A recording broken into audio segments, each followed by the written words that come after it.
একই ধরনের মুরগির মাংস রান্না খেতে খেতে আপনি কি বোর হয়ে গিয়েছেন? আপনার এখন মুরগির মাংস দেখলেই কেমন যেন গা গোলায়, খেতে ইচ্ছা করে না? তাহলে এই রেসিপিটা আজকে কিন্তু আপনার জন্য। যারা একই ধরনের মুরগির মাংস খেতে খেতে যাদের আর মুরগির মাংস খেতে ইচ্ছা করছে না, তাদের জন্য আজকে এই ভিন্ন স্বাদের মুরগির মাংসের রেসিপি। এভাবে রান্না করে খেলে আপনি কখনোই বোর হবেন না, কখনোই মনে চাবে না যে আর মুরগির মাংস খাবো না। তো চলুন রান্নাটা স্টার্ট করে দিই। প্রথমেই তো আপনারা ফলো করেছেন যে আমি কিভাবে স্টার্ট করেছি। একদম গরম মশলা দিয়ে, পেঁয়াজ দিয়ে, কাঁচামরিচ দিয়ে সুন্দর করে এটা ভেজে ভেজে নিতে হবে যেন একটু গোল্ডেন টাইপের কালার আসে। এই কালারটা আসা কিন্তু জরুরি, হ্যাঁ। এর থেকে বেশিও ভাজা যাবে না আর কমও ভাজা যাবে না। বেশি ভাজলে কি হবে, তখন মাংসের কালারটা নষ্ট হয়ে যাবে।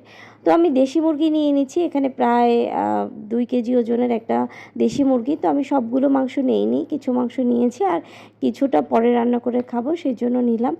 তো রান্না করার জন্য এবার মাংসগুলো সুন্দর করে নেড়ে চেড়ে নিব। আর এর ভিতরে কিন্তু আপনারা খেয়াল করেছেন পেঁয়াজ বেরেস্তা ছাড়া আর একটু গরম মশলা ছাড়া আর কিছুই দিইনি, একটু লবণ দিয়েছি। দিয়ে ব্যাস আপনি 10 মিনিটের মতো ঢেকে দিবেন। ঢেকে দিলে দেখবেন মুরগির মাংসটা থেকে একটু পানি বের হবে আর এই পানিটা কিন্তু আপনার মাংসটাকে সেদ্ধ করে দিবে। আপনাকে এক্সট্রা পানি দেওয়ার প্রয়োজন নাই। একটু মিডিয়াম আঁচে রান্না করবেন, বেশি হাই হিটে রান্না করার কোনো দরকার নেই, তাহলে কিন্তু মাংসের টেস্টটা ভালো আসে না।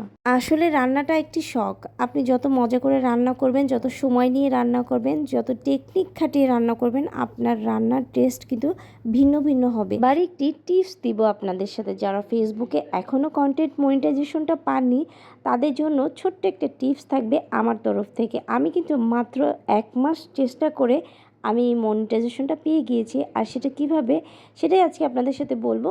তো মন দিয়ে শুনতে হবে, কি বলছি স্কিপ করা যাবে না একটা পার্টও। আর খেয়াল করে দেখবেন যে আমি রান্নাটায় কি কি ইউজ করছি, কিভাবে পার্ট বাই পার্ট দিচ্ছি। আমি কিন্তু গত 1 মাস ধরে একদিনও মিস করি নাই রিলস দেওয়া। মানে 4টা রিলস দিয়েছি, টাইম মতো দিয়েছি। যেই টাইমে সকালে দিয়েছি ওই টাইমে বিকেলে, মানে সেম টাইমে প্রতিদিনই দিয়েছি। 4টা করে রিলস দিয়েছি এবং 4টা করে ফটো দিয়েছি এবং 2টা করে আপনার লেখা দিয়েছি। তো এইভাবে দেওয়ার কারণে কিন্তু 1 মাসের মধ্যে আমাকে ফেসবুক দিয়ে দিয়েছে কাঙ্ক্ষিত, যেটা চাওয়ার জন্য পাওয়ার জন্য সবাই অপেক্ষায় আছেন, সেটা কিন্তু এখন সবাইকে দিচ্ছে। তো আপনিও একটু এটা দিবেন। আর এটা দেওয়ার আগে একটা জিনিস কাজ করতে হবে, সেটা হচ্ছে আপনার আইডিতে একটু চেক করবেন আপনার কোনো ভিডিওতে মিউজিক অ্যাড করেছেন কিনা বা কোনো ভিডিও 2বার আপলোড করেছেন কিনা, এগুলো একটু ডিলিট করে ফেলতে হবে।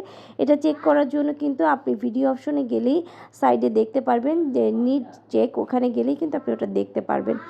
তো এই তো দেখেন আমার মুরগির মাংস কিন্তু রান্না হয়ে গিয়েছে প্রায়। আর আজকের এই মুরগির মাংস রান্নাতে আমি কিন্তু বাটা মশলা ইউজ করেছি। এত সুস্বাদু, এত মজাদার হয়েছে রান্নাটা, কি বলবো। আপনারা কালার দেখলেই নিশ্চয়ই বুঝতে পারছেন।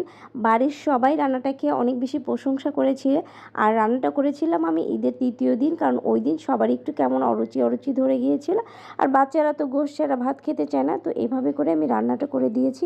এখানে কিন্তু আমি কাঁচামরিচটা একটু বেশি পরিমাণে ইউজ করেছি যাতে করে টেস্টটা একটু ভালো আসে। তো রান্নাটা ভালো লাগলে আপনারা বাসায় এটা ট্রাই করতে পারেন। আর সবাই ভালো থাকবেন, সুস্থ থাকবেন, আমার সাথেই থাকবেন। আমি আপনাদের সাথে আছি। আল্লাহ হাফিজ।